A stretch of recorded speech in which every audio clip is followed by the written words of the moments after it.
শুভ সকাল বন্ধুরা। বাড়িতে আসার দুদিন পরে মেহমান আসবে, তাই বাড়িতে যে সমস্ত মশলাপাতিগুলো ছিল আমি কেটে বা বাটনা করে রেখে দিচ্ছি।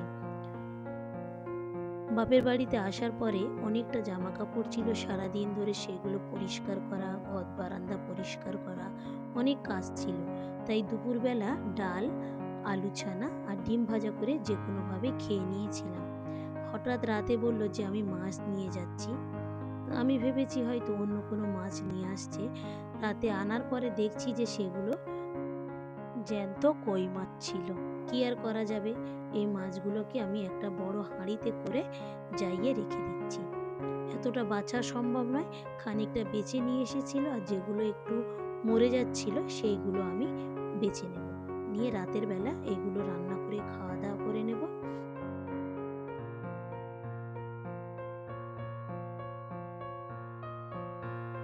আর যে সমস্ত সবজিপাতি নিয়ে এসেছে বাজারঘাট করে, সেগুলোকে আমি ফ্রিজে সব ঢুকিয়ে রেখে দেব। কারণ বাড়িতে ছিলাম না, কোনো তরি তরকারি বা সবজিপাতিও ছিল না, তাই সব বাজারঘাটগুলো রাতের বেলা করে নিয়ে এসেছে। এই সমস্ত জিনিসগুলো টুকটুক করে আমি ফ্রিজে সব ঢুকিয়ে দেব।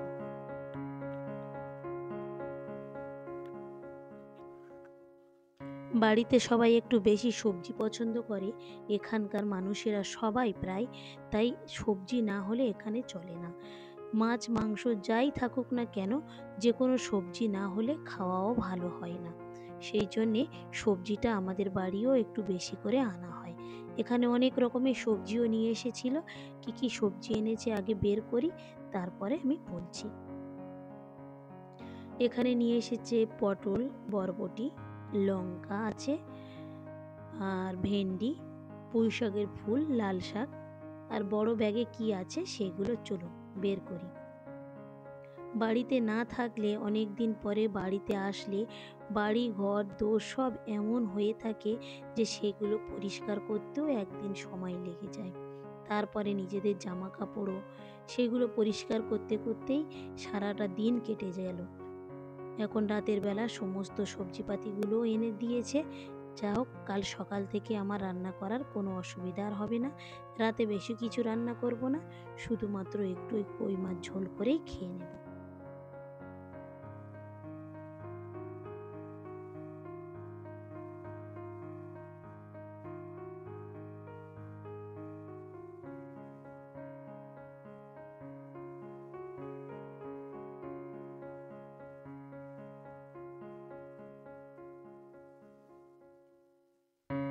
বেগুন, আদা, কচু,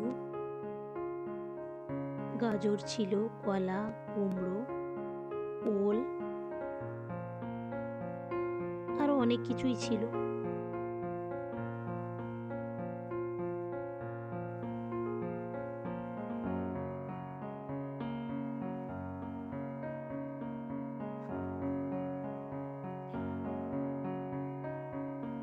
এখানে কিছু শশাও আছে।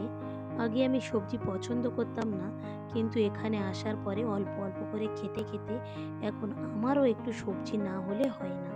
যাই হোক, মাছ মাংস যাই থাকুক না কেন, অল্প একটু সবজি হলে যেন খাওয়াটা বেশি ভালো হয়।